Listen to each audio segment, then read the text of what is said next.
All right. Welcome to Clozer Cult Podcast. I'm your host, Al Mamero, and today we have live Miss Nuria Rivera. Hello. Did you like that? That's amazing. Wait, how was my accent? Did it sound good? It was perfect. Is it on point? Yes, I'm impressed. So today we're going to talk about Nuria and her kind of, I would say your calling, right? I would say that you've kind of had a calling in kind of the title industry because you've really recreated the process of title, right? I mean, is that a fair statement? Yeah. I mean, not necessarily the process. That's been an enhancement. But what I feel, or the experience, maybe. Yeah, like I feel like I've broken that experience of what people were used to coming into a closing. Yeah. And I love watching that. I mean, I've seen like videos and celebrations and all this stuff that you guys do over there that is so cool. And I really just think you really personalize the process of title. I mean, from my experience of almost 20 years in the real estate business, title has been the most boring aspect. You know what I mean? Like, it's been the most boring aspect of the entire process from this perspective of maybe the agent and the client. I mean, it's fun getting the keys and stuff like that. But I feel like you've really broken that process wide open and adjusted and changed it, right? Thank you. That was the only reason why I wanted to go into the business and like creating my own title company was because I was an escrower for 9 years, and I saw what our industry had created, and I'm like, man, everybody does the same thing. Right. Like everyone, when you walk into that office, it feels the same. Right. It looks the same. It looks like my same. grandma and grandpa's, like, attorney's office or. No offense, grandma and grandpa. But it was just that. And I said, man, if I'm staying in this industry, I am breaking it and I'm going to create some disruption because this can't be the future of this. Right. When people are coming in here feeling all kinds of emotions, getting into their first home or perhaps their second, third home, it's still a very emotional process. For sure. Or they're selling their property and, cashing out on their equity or their investment. It's a big deal. It is a big deal, right? When they're coming in here feeling like another number and it's just sign here, date here, and no one's understanding that emotional connection. Yes. I'm like, this sucks. Like we can do better. Well, a lot of times, like we're so into the tech world, right? The agents are, that a lot of times we tend to kind of space a lot of the details, like, oh, let's giving them the key, taking the picture with them in front of their home, plastering it on Instagram. Not very many of us do that. And so if you as a title company can provide an experience like that for the client and for the agent, it's like, it's very valuable, right? Yeah. Well, I just want you guys to look like the rock stars. Right. And so it's benefiting everybody. It's benefiting the consumer to feel seen, to feel like people understand what they're going through. Right. But also it's making our agents and lenders look incredible because we're just an extension of you. And so really they remember that you created that for them. You know what I mean? And that's all I care about. And you're so service oriented. And I think, when I say it's a calling, I really believe that this has been a calling for you because I can tell it's been more of a passion. You've been purpose driven. You've been mission driven. And whenever I see that in somebody's eyes and in their intention, I know that, it's more than just a job. It's more than just a business or a career, right? Yeah, it's definitely, I feel like when I had my defining moment on making my decision of actually doing this thing, it'll be almost 8 years ago. Isn't that insane? What? 8 years? Woo! Holy cow. Yeah, but when I just had that defining moment making that decision, it was very much of a feeling like this was something bigger than I. Right. Like this was something from a higher power, and I was just going to be like a tool to bring it to life, you know? And Yeah. so I feel like that when I'm public speaking too, I just feel like I'm a channeler Right. of like something higher, and I'm being able to bring it out into the world, into the physical world. Now, let me ask you something. Speaking and things, and congratulations, I heard you're doing a TEDx. Yes, thank which you. is freaking amazing. Which is amazing. That's something that I have on my dream board too, is being a TEDx presenter. Yes. So congratulations. When is that, by the way? That is in March. Okay.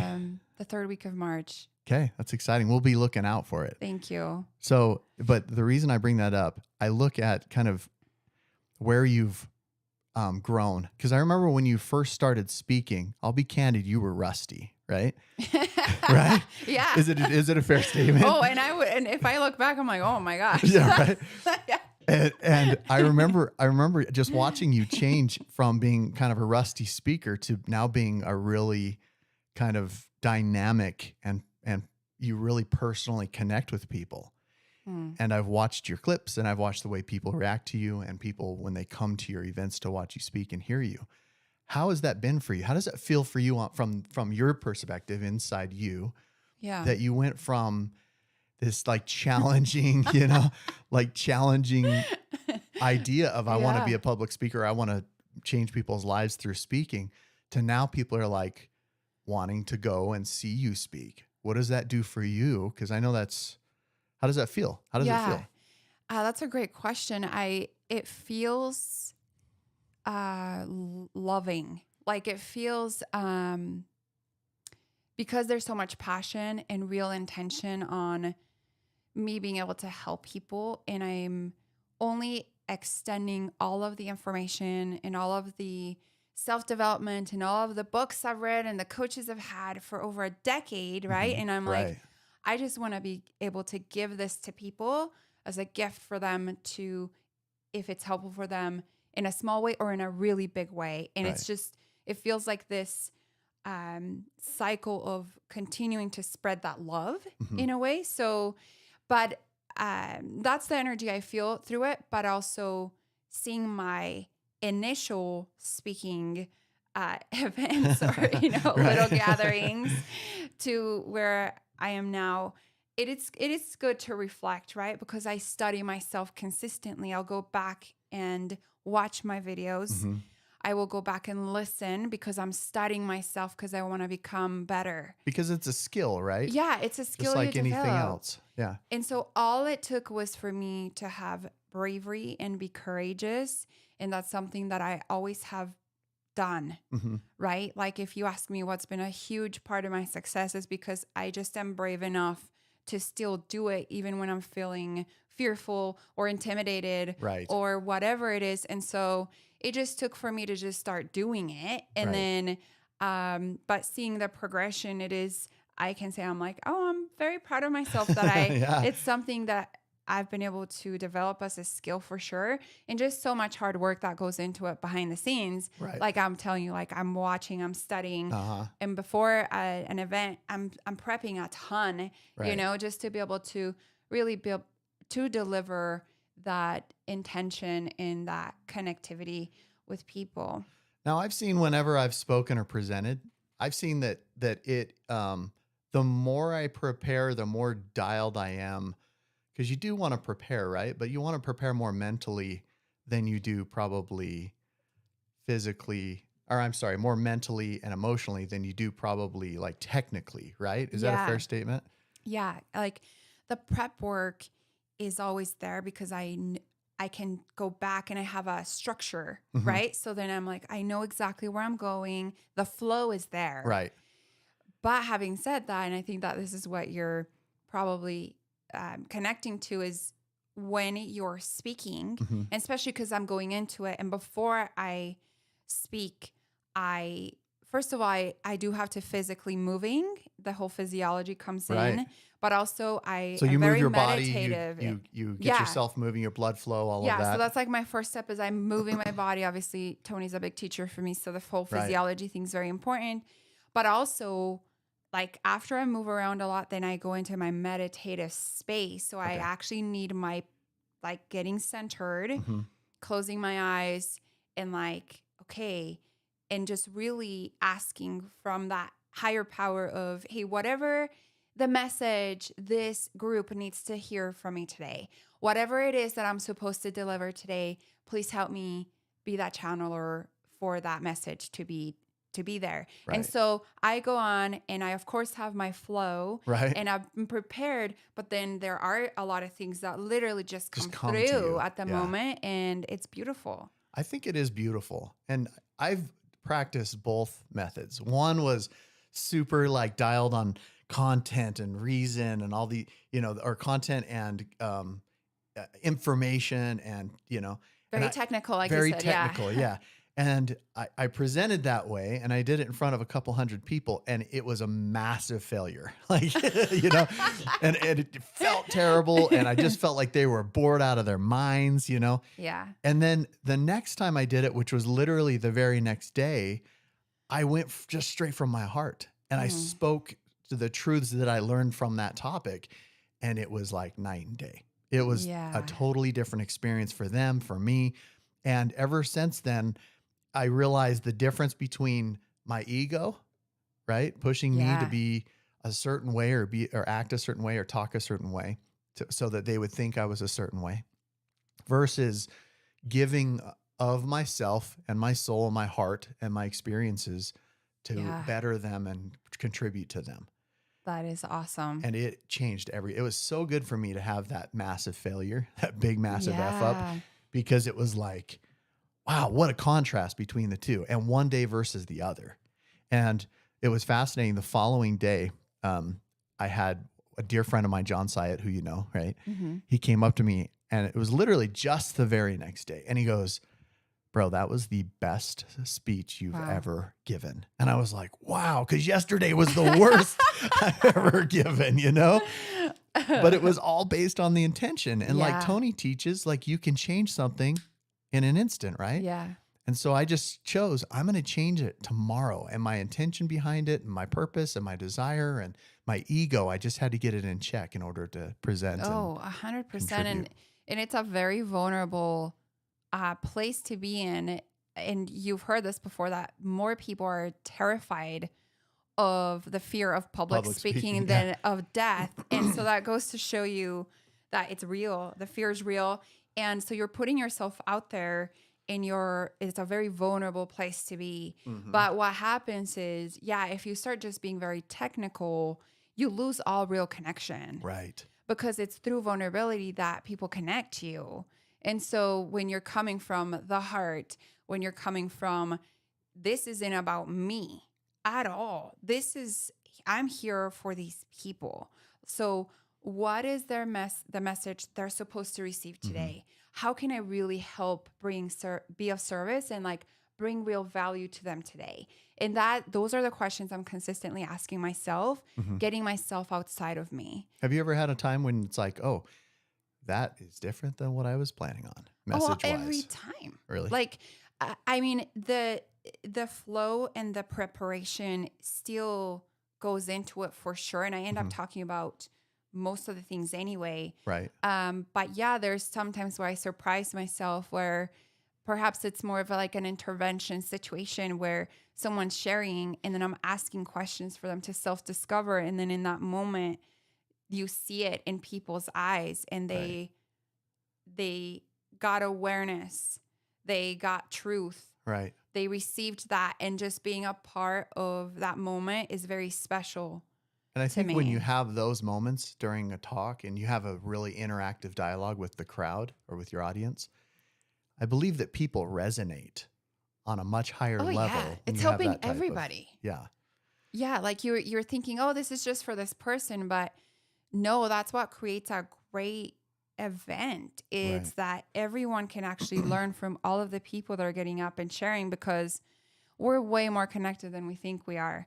And although it might not be the very specific challenge, you mean like on a spiritual or a wavelength or an energy level. Yeah. Like when you sit down and talk to someone, perhaps you had an assumption of who they were before you had a real deep talk or conversation, you end up finding out that you have a lot more in common than you thought you did. Right.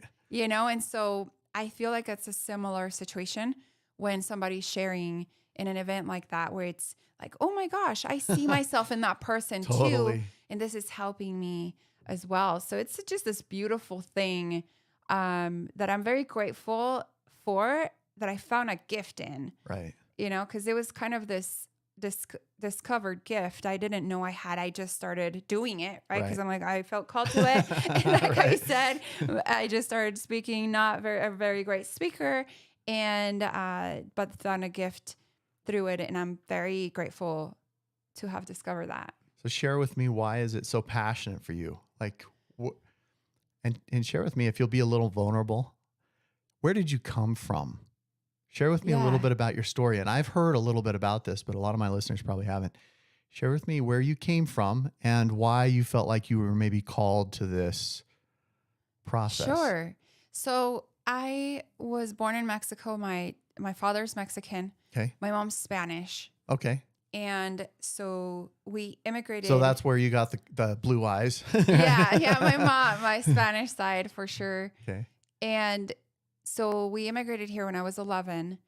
And so we left a whole world behind, you know? And so I think I've always very much valued and appreciated to the deepest of my core of what my parents sacrificed to bring us here. to just to have opportunities for a better life in this country. And so I always knew that when I was living in Mexico. And so coming here felt like I knew what a big deal this was, and the opportunity that was here. So growing up, my parents didn't have much, right? Because obviously they were starting over in a new country.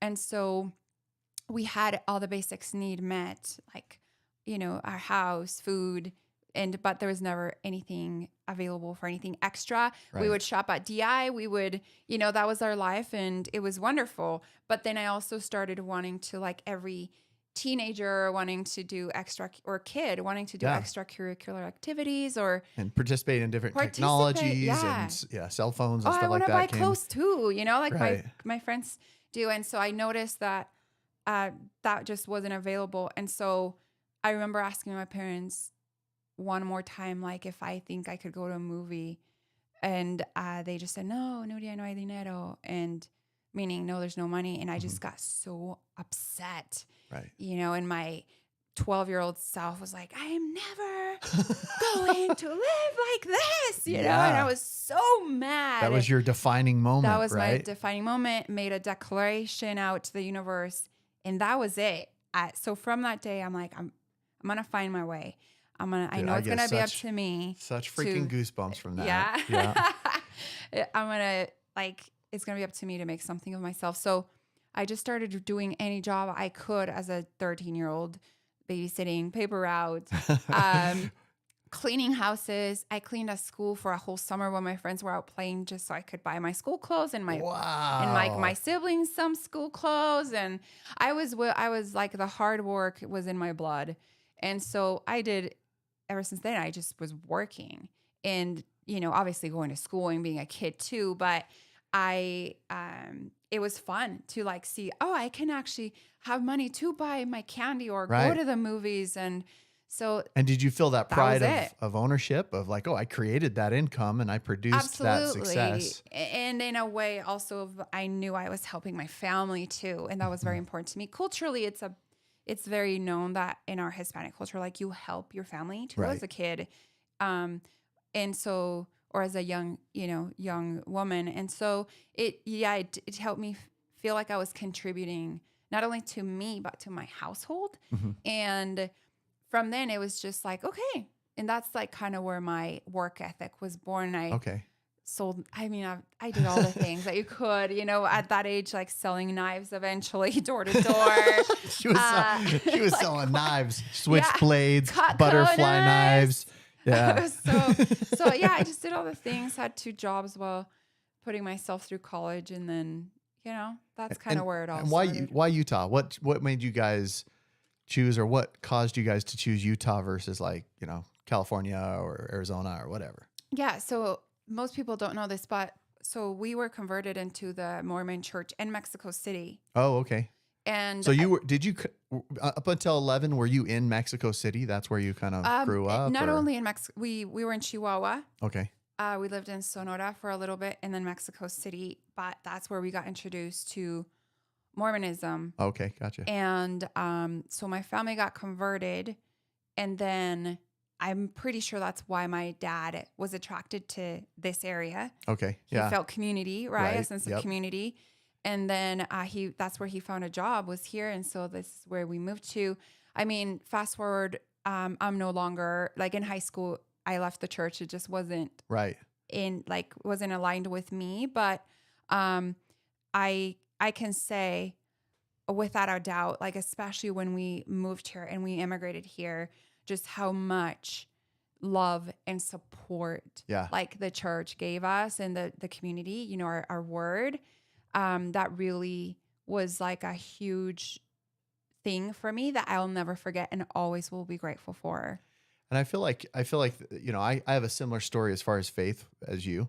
And I feel like and my wife puts it this way, I feel like that the environment of the church for us was training wheels, right? It was that first step of like maybe spirituality or religion, kind of an entry level.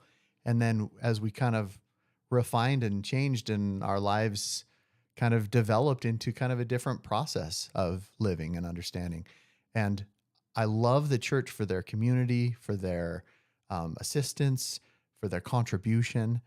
And then from a religious standpoint, I think that everybody has their own growth pattern or perspective or whatever. And one thing that I've learned is that it is not the same for everybody. Like not everyone can be or will be in an organized religion. They just won't. Yeah. And so not to get into a religious necessarily, but more so into a spiritual concept of everybody has their level of spirituality or their developmental stages. I shouldn't say level. It's not really levels, right? But it's stages. Everyone's on their own path. Yeah. Yeah. And their path, right.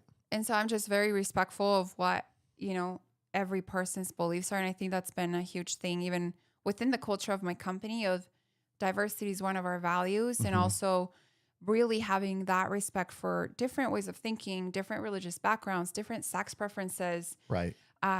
You know, cultures, like it's amazing. And so but I am with you, like everyone's just on their own path. Yeah. That just wasn't it for me. I find myself being very spiritual, actually.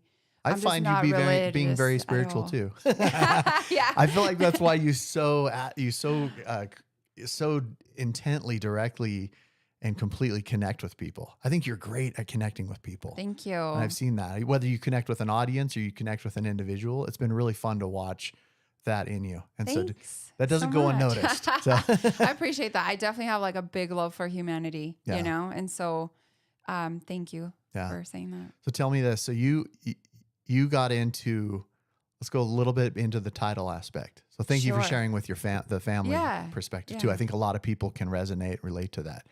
Let's talk about kind of where you came from a business perspective. Like you obviously worked hard. You had the entrepreneurism in your blood, and then you went, "Oh, I'm just going to start a title company," or or how did you get into that? The process of that. So I got into the industry really young. I was 22. Okay. And so I got licensed as an escrow officer 6 months later and built my book of business. So I got in it when it was 2006. And who invited you into it? Did somebody say, "Hey, you should come do this," or what? Yeah, my father used to be a real estate agent. Okay, cool. And so his title company needed a Spanish-speaking escrow officer.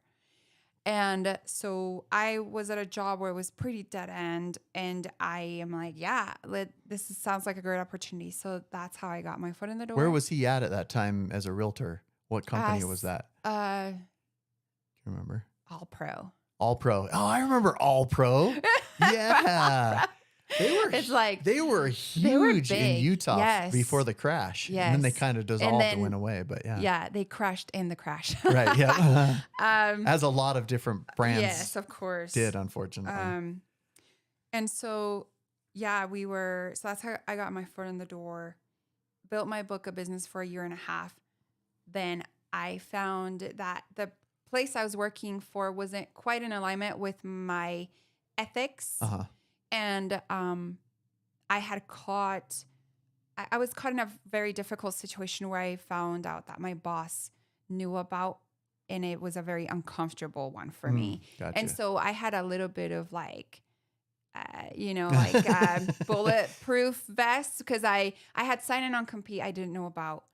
But I went to this person and said, hey, I don't feel like I'm in alignment. I was young but smart, So I said, I want to be released from this non-compete because of this situation. Right. And so always read what you sign, folks. Oh gosh, the biggest lesson ever. And I've had a few of those. Gosh, and it was just kind of slid in with my initial paperwork, and I didn't know. So right. Anyway, I get released from it, but with the condition that I can't take any of the clients that I had. Okay. I'm like, I'm fine. I just need to get out of here. So Right. I did. And so, but I had to start all over, not only to start over in like as a person in my business, but I had to start all over in the crash because this was the end of 2007. Wow. So it was quite the journey, but it taught me so much, Alma. Like I remember if I look back and remember all of the grind, it was like, I would just like research, okay, where are all of the real estate companies? Where are all of the lending companies in this area? Right. And I would literally door knock them, Yeah. So I would just show up and I would cold call them. I mean, I did all the work that most people just don't do today at all. Right. And, but it taught me a lot. And I came from telemarketing. I did it for a couple years after high school. Oh, so that was helpful. Right? Super helpful. So I was used to the phones. I had no fear in like whatever. Right. Which is a great skill set to develop at such a young for age sure. for the like calling consistently, even as a business owner, is a part of business, Right. And so it just was a great thing to establish at such a young age. So fast forward, I changed companies. I built my book of business. It was super difficult, especially during that time.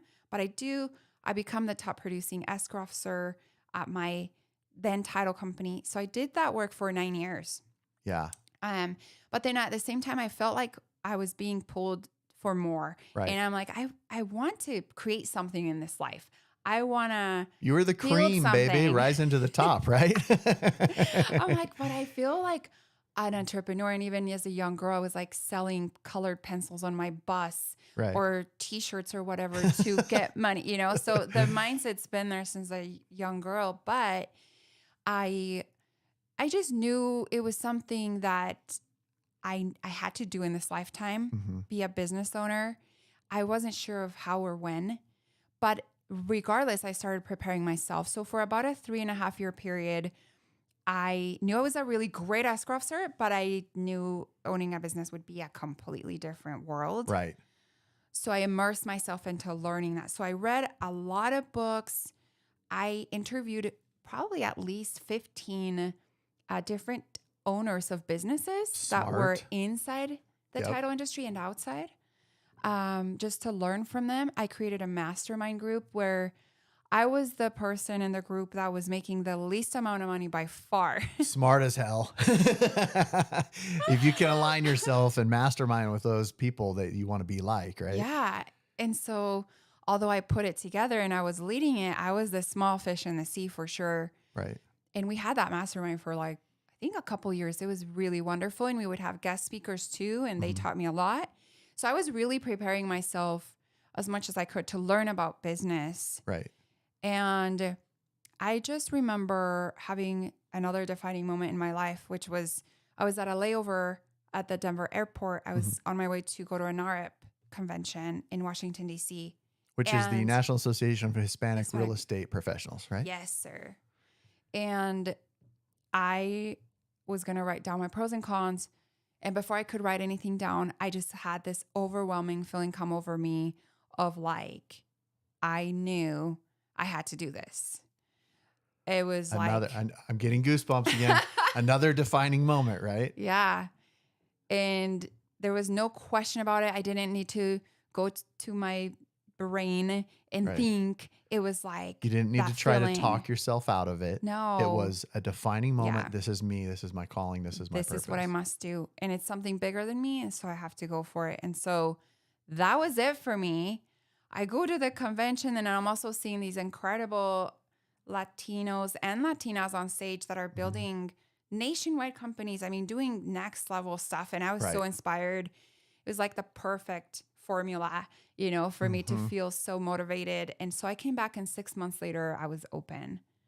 Wow. So how did that feel to you? Like going from like, oh, this is a concept, to 6 months later, it's your doors are open, you're in business. It's